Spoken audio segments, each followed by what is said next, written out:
I'm David Knowles, and this is Ukraine, the latest. Today, we discuss updates from across the battlefront, look at the money Russia has made from selling fossil fuels to the world since the invasion began, and analyse the history behind Vladimir Putin's obsession with Peter the Great. This hideous and barbaric venture of Vladimir Putin must end in failure. Nobody's going to break us. We're strong. We're Ukrainians. Every weekday afternoon, we sit down with leading journalists from the Telegraph's London newsroom and our teams reporting on the ground to bring you the latest news and analysis on the war in Ukraine. It's Monday, the 10th of June, day 110. And today I'm joined by Dominic Nicholls, the Telegraph's Defence and Security Editor, Energy Correspondent Rachel Millard, and Senior Reporter and History Correspondent Daniel Capurro. I started by asking Dom for the latest news from Ukraine. Yeah, hi David, hi everybody. Still heavy fighting going on in that Donetsk pocket, in the Donbas pocket around the city of Severodonetsk. President Zelensky says they're fighting for every metre in the city. The fight there is mainly characterised by artillery duels. Ukraine does seem to be running low on Soviet-era ammunition, sort of 122, 152 millimetre ammunition. We think it started with around 300,000 rounds of that nature, that calibre, and it's largely worn through its stocks, saying it's firing now about 5,000 or 6,000 rounds a day, which is nothing compared to the at least 10 times that coming back the other way from Russia. We think there's quite a lot of NATO standard 155 millimetre ammunition, but they just haven't got the tubes to fire it, and hence they're asking, continue to ask for more and heavy weapons. And just on that, so President Zelensky's advisor, Mikhailo Podolyak, said in a tweet just this morning, he put out a list of what Ukraine needs. He says they need 1,000 howitzers of 155 mil, 300 multiple launch rocket systems, 500 tanks, 2,000 armoured vehicles, and 1,000 drones. And he's saying that the contact group of European defence ministers that are meeting later this week in Brussels, he said we are waiting for a decision. So hoping and expecting something will come out of that meeting later this week. Just on that shopping list, and the IISS academic, the International Institute for Strategic Studies, a think tank we should all be following. The academic there, Franz Stefan Gadi, said that the numbers that they've asked for there equates to about 11 or 12 mechanised / tank brigades and independent artillery and rocket brigades as well. And he made the point that Ukraine, we think, started this war on February the 24th with about 13 mechanised, a mix of mechanised and tank brigades.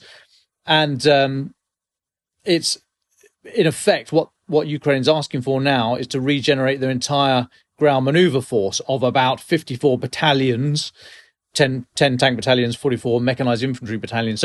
So as we've discussed many times on this pod, for Ukraine to prevail here, it does largely come down to numbers.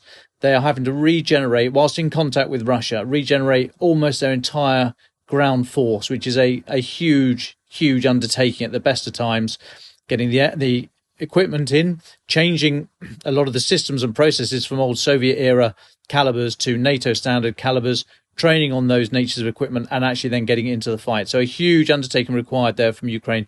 But first time in a long time, actually, we've seen from Ukrainian government an actual list of what they say they need to end the war. So something we can plan on, but still pretty grim reading there. Thanks, Dominic. Well, just pause. On that, we know that there's been lots of criticism over arms deliveries from European countries to Ukraine for their slowness.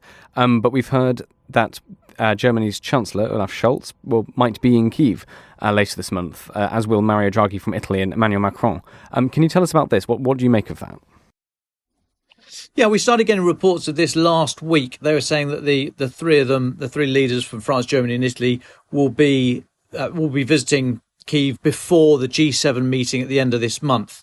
That came out just before the weekend. Then this morning, Bild in Germany put a date on it and said that they're actually going this Thursday.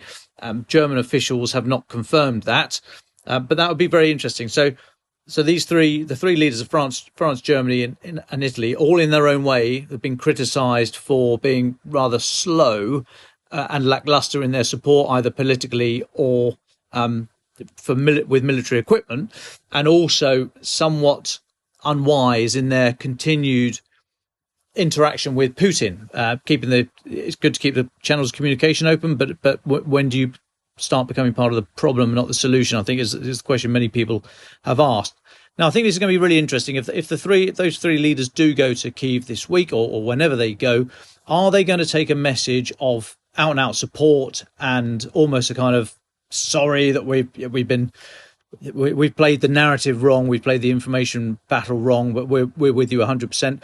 Or will they go with some kind of idea of the best way out of this for Ukraine, i.e. negotiate, probably land for peace type arrangement?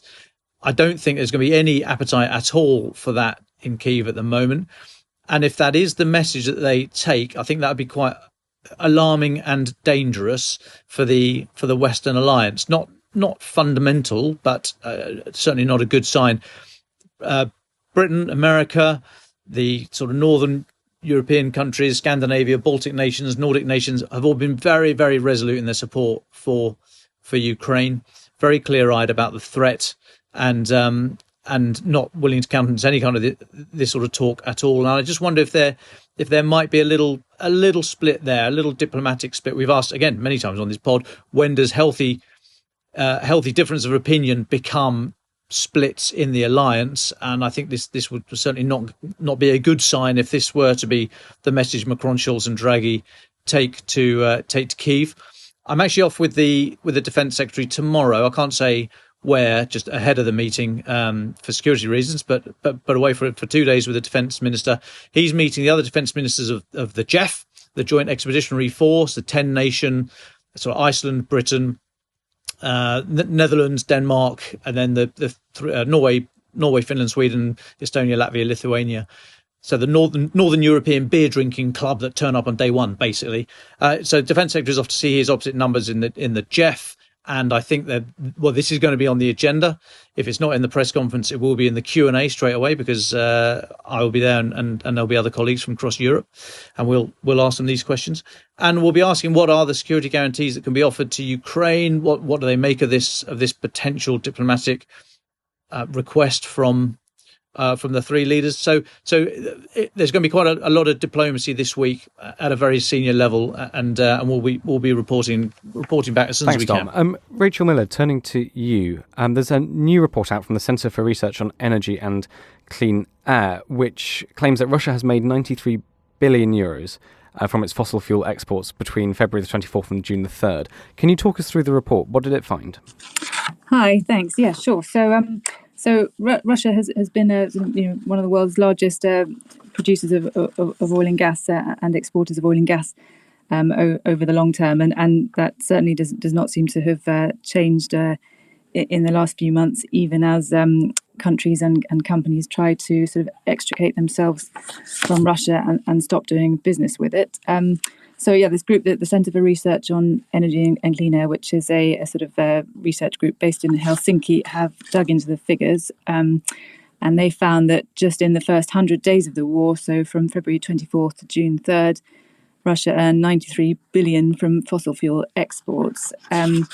Interestingly, that came even though their volumes have fallen slightly, because countries and firms have been trying to use alternative supplies, but the price of oil and gas has increased, partly as a result of mostly in fact as a result of the sort of disruption in the market caused by Russia's invasion of Ukraine. So that's helped offset the slight fall in exports, meaning that Russia has still managed to make a huge amount of money from it. The centre estimates that the sum it's earned from fossil fuel exports actually exceeds the amount that its invasion is costing. So it estimates the invasion is costing about 140 million euros per day. So they're certainly, earning an absolutely extraordinary amount from fossil fuels, even as that's going on. And which countries does the report mention are buying the most? So interestingly, China has emerged as the largest importer of fossil fuels from Russia, having overtaken Germany, which is a sort of interesting sign of how trade flows are starting to kind of reshape. So as many sort of Western countries are trying to cut their reliance on fossil fuels, others are picking up the slack. So China's increased. India has also increased their imports. India has bought about 18% of Russian exports over the period. Saudi Arabia and the UAE have also increased imports. And interestingly, France, sort of fairly uniquely in the EU, I think, has also increased imports slightly. I think that might be partly to do with a slight fall in nuclear power capacity in France in the past few months, which possibly makes them a bit more reliant on gas. Thanks, Rachel. I think one more figure potentially to mention is that Germany paid Russia more than £12 billion in the first 100 days of war as well. Is there much more to say to this? Do you have thoughts about as you mentioned, the interesting sort of shift from Europe to Western nations to Asia, so China and India? I mean, what do you think? Do you think that this shows that it is possible to ride out Western sanctions? I think it may well be the case that at the moment, Western sanctions on Russian oil and gas are not particularly material in the grand scheme of things. That the UK's ban on Russian oil is not set to come in until December, and it's not yet banned Russian gas at all. And the EU similarly has only just in the past few weeks agreed a ban on Russian oil, and that's fairly limited. So it's sort of seaborne oil imports again, not until December.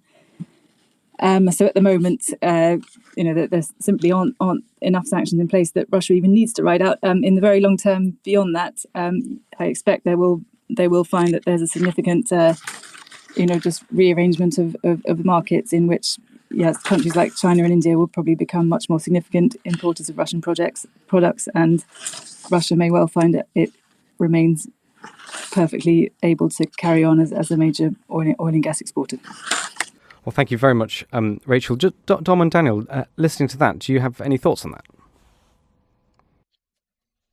Yeah, if I could just ask, how quickly does money get through to if a country is paying for its energy in this way, and we say, oh my God, there's billions of dollars flowing into the Russian state there. I mean, how quickly can this actually be turned around? Do they have access to it immediately, and can they start to sort of lay contracts for weapons and arms and other stuff, start to pay other debts with it? Does it work like that, or is it not quite as quickly as sort of the checks going to clear in a couple of days? Sort of contract by contract, so it depends on the various terms that all of the sort of buyers of Russian oil and gas, which mostly would be sort of major oil and gas companies, have with Gazprom or with other exporters from Russia. There has been a sort of, over the past few months, been a long sort of dispute between Russia and European buyers of gas, in which Russia has asked them to pay via Gazprom Bank, which will convert their purchase into rubles, and that's seen a bit of a sort of standoff in which some companies have refused to comply and had their sales cut off. But in the main, the money is still flowing. I think it flows fairly rapidly.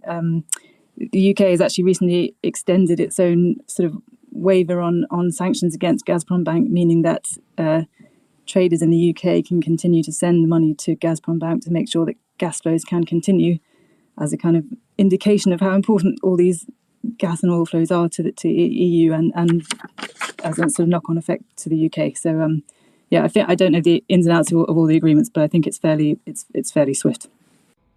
Well, thank you very much, Rachel.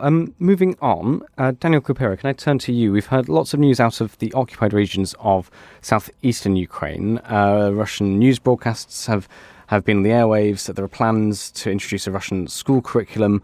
If people want them, they've been issued with Russian passports as well. Can you talk a little bit about this Russification? Where does it come from? What are the historical precedents for this? Yeah, of course. So Russification has a long history in the Russian Empire and the Soviet Union. What went on in the 19th century when it first really got going was not necessarily that different to what was happening elsewhere in Europe. You had these kind of two competing forces, the kind of nation building that was going on, the centralization, imperialism, and then you had the kind of 1848 and the Spring of Nations and this growing sort of national identity among smaller groups, Hungarians, Czechs, Slovaks. A lot of that depended on language. That's when you have the codification of languages, the first kind of dictionaries in a lot of Eastern European Slavic languages. But of course, if you're an emperor or a Tsar sitting on your throne, it was seen at the time that the easiest, the best way to control a nation and a country was to eradicate differences, get everyone speaking the same language, get rid of these kind of regional identities. And it wasn't just, sort of despots. It was going on in places like France. It was going on in the UK to an extent with the kind of efforts to get rid of Welsh, efforts to get rid of regional languages in France. So originally it was a sort of, was in part of a wider trend. But then when you move towards the sort of the 20th century in the Soviet Union, you see this kind of much more sinister totalitarian version of it. So very early on in the Soviet Union in the 1920s, there was a kind of a promotion of regional identities, regional languages. Ukrainian was taught in schools. There were a few reasons for this, partly the difficult position the Soviet Union was in, the Russian Civil War, the kind of precarious nature of Lenin and then Stalin's control. It was useful to them to have regional communist parties, regional Bolshevik groups on site. There was a Ukrainian Bolshevik party. There was a Latvian Bolshevik party, for example. But once Stalin was kind of firmly in power, he really kind of let rip. And what you saw was kind of mass deportations, particularly in places like the Baltics, Latvia, Lithuania, Estonia. You can go to, if you go to the Museum of the Occupations in Riga in Latvia, you can see this kind of brutal story of deportations first to the Russian Far East, then obviously the Nazi occupation, and the Soviets came back again and again. You see these waves of deportations. What you also see is mass migration, both forced and economic, of Russians to the Baltics, to Poland, to Ukraine, Belarus. And this then obviously changes the balance. So even today, when Putin's kind of talking about Russian minorities outside of Russia that, were abandoned by the Soviet Union, when he's talking about Russians in Latvia and Estonia, at one point, Latvia was a majority Russian country, ethnically and linguistically. That's because of these policies of Stalin and because of the policies of the Soviet Union. So what's going on today partly kind of echoes that, this kind of dark, sinister, totalitarian thing. You see it with the movement of refugees in Russian-held territory to Russia, where their documents are taken away, and there's tens of thousands of Ukrainians, perhaps hundreds of thousands, and we don't know what's happened to them. There's echoes of that, and then it also plays into Putin's kind of justification for this war. That there's Russians in the Donbas who are under threat, who have had supposedly this genocide committed against them by Ukrainian Nazis. Well, it helps if you have a population there that identifies as Russian, that has Russian passports, that sings Russian patriotic songs, all this kind of stuff. So it's partly it's kind of a resumption of this historical process that you see with previous Soviet and Russian dictators, and then partly it's this new more kind of right-wing fascist tendency that you see in Putin of making claims to ethnic minorities in other countries. Thanks, Dan. Talking about Putin, that brings us on to, I think, our next discussion point. Dom Nicholls wrote a very good piece and spoke about this on the podcast last week, off Putin's remarks about Peter the Great and his sort of wish to echo Peter's achievements and accomplishments at the head of the Russian Empire. I know you had some thoughts on this. What do you make of that? Well, I watched that, saw those comments with a wry smile.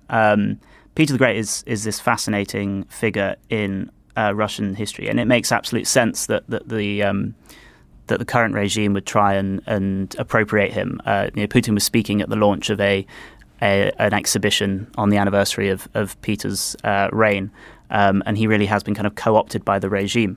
The reason he's this key figure is because he really sort of set the foundations for modern Russia. It was under him that Russia became an empire. It ceased being just a simple tsardom and became an empire. It finally stepped up to the level of great power and became important within Europe rather than being this peripheral power. Stopped being this country that was associated with sort of being a Mongol vassal, all these kind of things. He built the civil service. He built the standing army. He built the navy.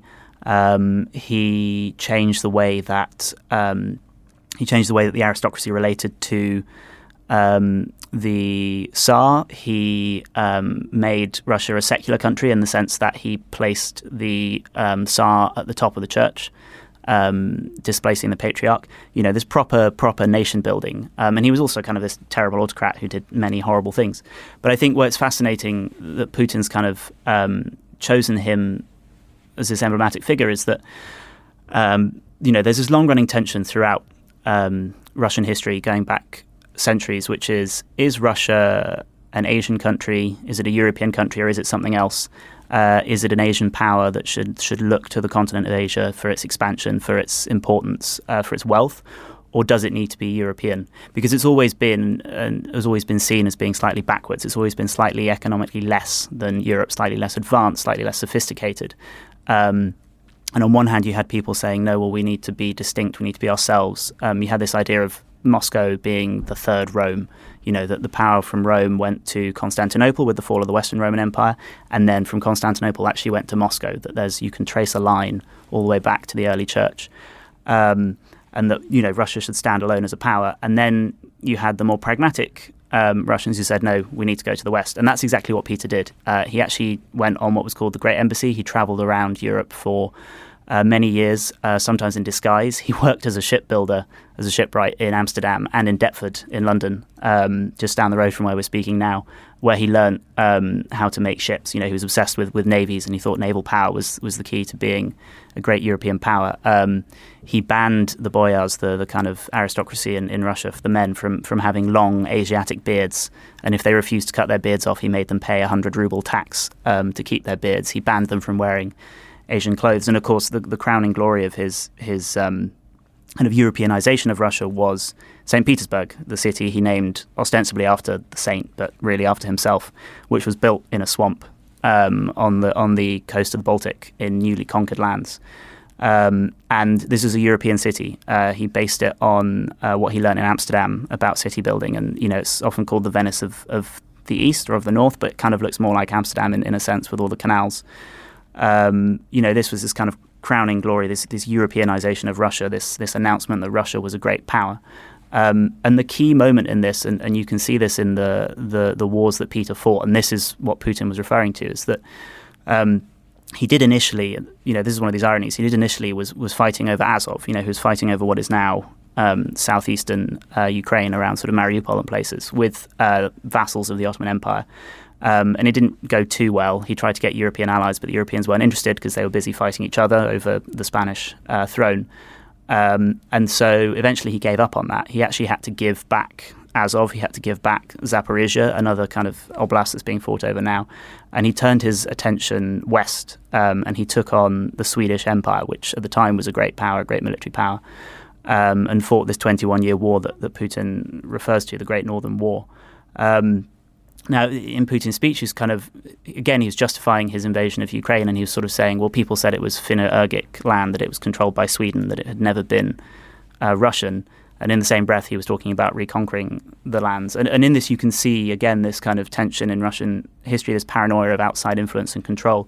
Some of the land that was reconquered, Ingria, which is kind of now sort of at the far end of the Gulf of Finland, had been Russian. It was taken from Russia during a period of civil war when the Swedes, who had been Russian allies, turned on them. Again, you kind of see this paranoia of Western powers meddling. But the bits that are now Latvia, Estonia, were indeed Swedish controlled. Before that, they were not Russian. They were controlled by the Polish-Lithuanian Commonwealth. Yes, they might have been slightly Slavic, but they were never Russian. So you can see this kind of strange pan-Slavicism in Putin's kind of thinking that, well, they were Slavs and therefore they can be Russian, which again, is kind of long tradition in Russian history, but you can see its justification for the war. But it is this irony, that Putin is basically driving Russia into being a pariah state. He's sending the state backwards. He's cutting it off from the West. He's making it autarkic, and yet at the same time justifying it by comparing himself to Peter the Great, who actually was this man who was obsessed with Europe, who was obsessed with making Russia European. That's absolutely fascinating, Dan. Thanks for that. And Dom, do you have any questions? Yeah, please. And hi, Dan. There was a great article over the weekend by Lawrence Freedman, Professor of War Studies at King's College, London. And he wrote about the eight lessons any prospective or any leader should contemplate before invading another country. Putin would have done well to read them. I tweeted about it. If you follow me on Twitter, you'll be able to see the link to Lawrence Friedman. Really good article. But he made the point that there's this fundamental tension in Putin's world vision, in that he wants to have all Russian speakers and native Russians, Slavic people inside the border. He wants to get his arms around and get the border around all those people. But that means that there are going to be non-native Russians and non-Russian speakers and, quote unquote, enemies just the other side of your border. And he's never been able to resolve this, because if he pulls the border in a bit and has a buffer state of if not client, then friendly former Soviet or Slavic nations, but he wants the lot. And Lawrence Friedman was pointing out this tension that he's never really been able to resolve, and that, as we said with his speech last week, we think the mask, if it didn't slip, he was just happy to cast it aside and say, actually, this war is all about territory and it's not about denazification and anything else. I just wondered if you agreed with that, and if you had any views on this idea of attention about how far away you put the border, if you are Vladimir Absolutely. Putin. I think he's spot on there, and it's one of these difficult questions when you look at Russian history. It doesn't fit easily into the models you would use to discuss a France or a Germany, because it does have all these minorities. It is a massive Asian power. You can look at Chechnya and Dagestan, for example. I think Russia has the largest Muslim population of any European, using that sense loosely, country. Lots of the far right in the UK and in the continent, on the continent, look to Russia and say, oh, it's pure and it's preserving traditional Christian values. But actually, it's incredibly multicultural. And that has always been this difficult thing of how do you hold together this Russian state with all these centrifugal forces from all these different ethnicities that want to spin off and become independent. And you saw that towards the end of the Soviet Union. So one of the reasons that the Soviet Union invaded Afghanistan, or one of the reasons it's believed they invaded Afghanistan, was because they were worried about the influence of an Islamic state right on the borders of the Central Asian Soviets, the Stans, Uzbekistan, Tajikistan, and so on.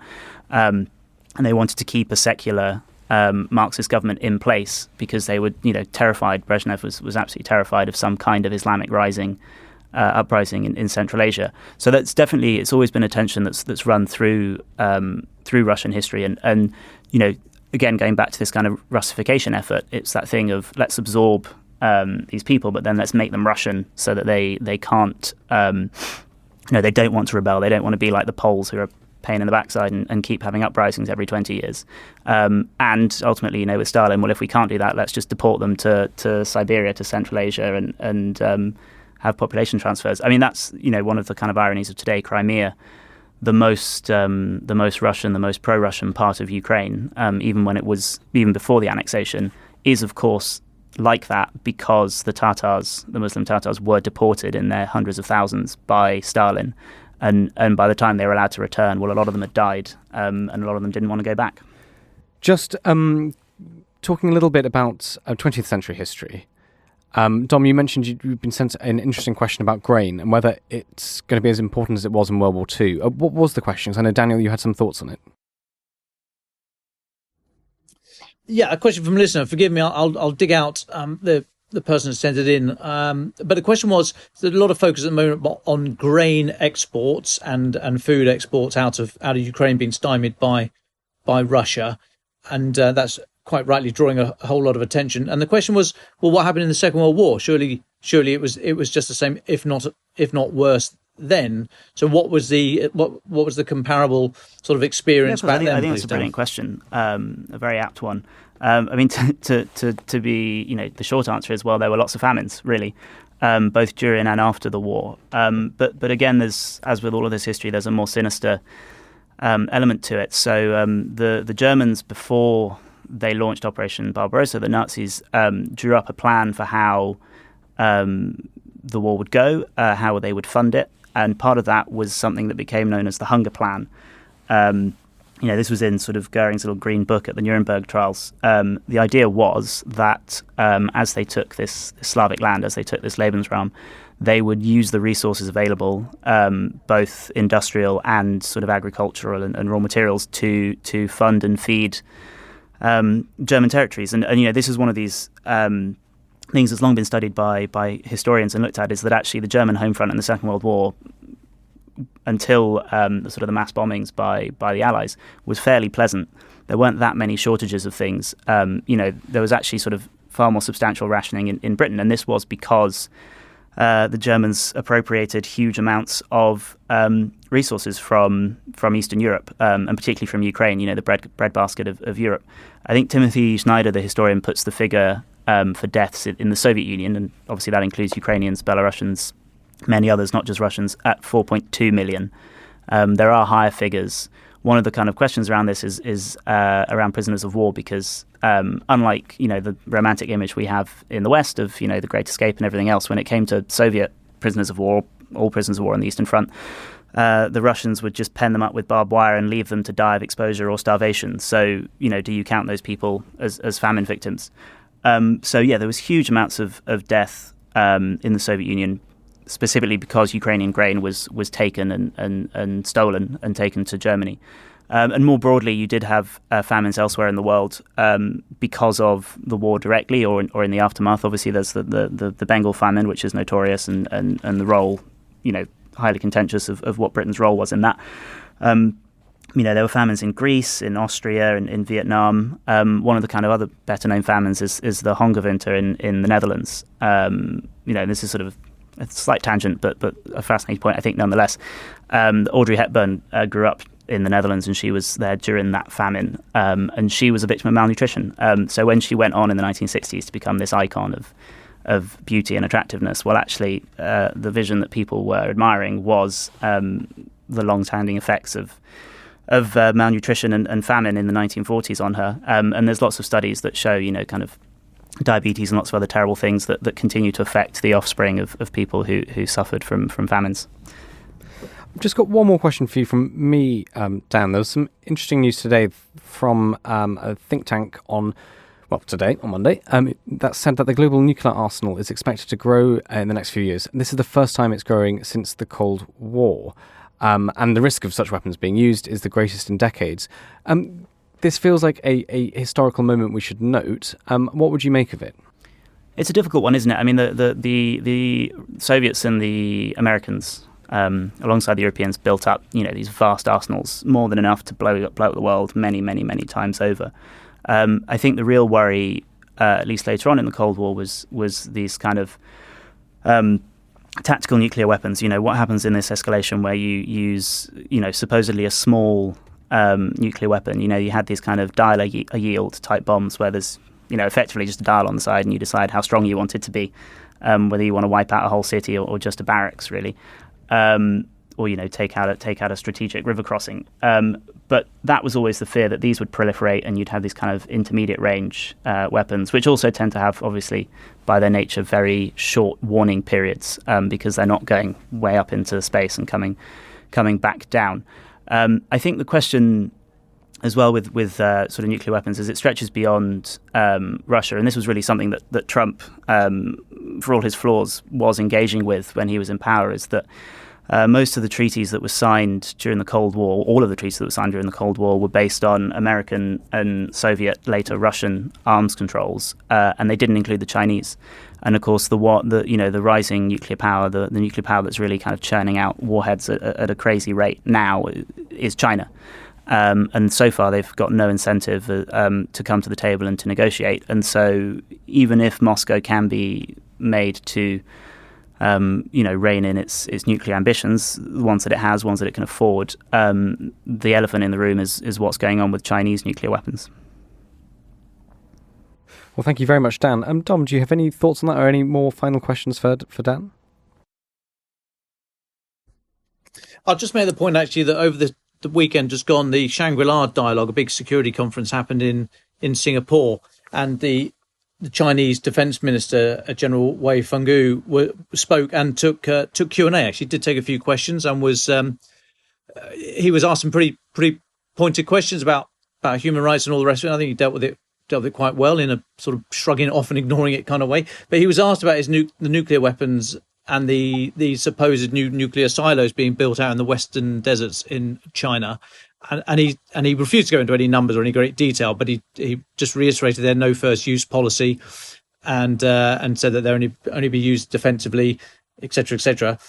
Later on, of course, said that when asked about Taiwan, said that all things would be on the table, any means of reunifying. Or didn't use the word reunifying. He said it's China's Taiwan, and so whilst not directly threatening any kind of use of nuclear weapons there, he was very, very clear about what China feels about Taiwan. But it was very interesting actually. If you have time, it'd be worth checking out some of the reports from the Shangri-La dialogue. Just as a quick segue, General Wei did say that China, this is a quote, China's development is a historical trend, and it's neither possible nor sensible to try to stop it. And then followed that up with, we will resolutely crush any attempt to pursue Taiwan independence. The pursuit of Taiwan independence is a dead end. Stop the delusion. So, some fairly powerful stuff there. I mentioned that only because I thought it was quite notable that he made some points. I'm not asking you to come back and comment on any of those, but please feel free if you wish to do so. But it was a fairly bullish performance from General Wei, pushing back, particularly against the United States, in very, very pointed terms, but no real shift in positions, and not too much given away on their nuclear policy, but interesting nonetheless. That's probably all we've got time for today. Thank you very much, Dom, and thank you, Dan. Can I just have your final thoughts? What should our listeners be thinking of looking to the coming week and the days ahead? So for me, as I said earlier on, I think this week's going to be big diplomacy. I said I'm off with the Defence Secretary tomorrow to the Jeff meeting. Then he's got NATO ministerial, at which that question from Mikhailo Podolyak, President Zelensky's advisor, about weapon supplies will be put. And then we think later this week we've got Mr. Macron, Mr. Schulz, Mr. Draghi going to Kyiv for talks there. So I think this will be quite telling on the diplomatic front this week. Dan, would you like the final words? I think I'd echo what Dom said there. I think that EU visit is really quite important. Schulz said he was getting a lot of stick for not having visited yet, and he said, well, I won't just visit for the sake of it, for a photo op, for a press release. I'll visit when there's something important to be done and something important to be said, which obviously piles a lot of pressure onto this visit this week. But I think that that really will be the kind of the key moment this week is will France and Germany kind of step it up and step up their support and start taking a harder line. Ukraine the Latest is an original podcast from The Telegraph. To stay on top of all of our Ukraine news, analysis and dispatches from the ground, subscribe to The Telegraph. You can get your first 30 days completely free at telegraph.co.uk/audio. You can listen to this conversation live at 1 p.m. each weekday on Twitter Spaces. Follow The Telegraph on Twitter so you don't miss it.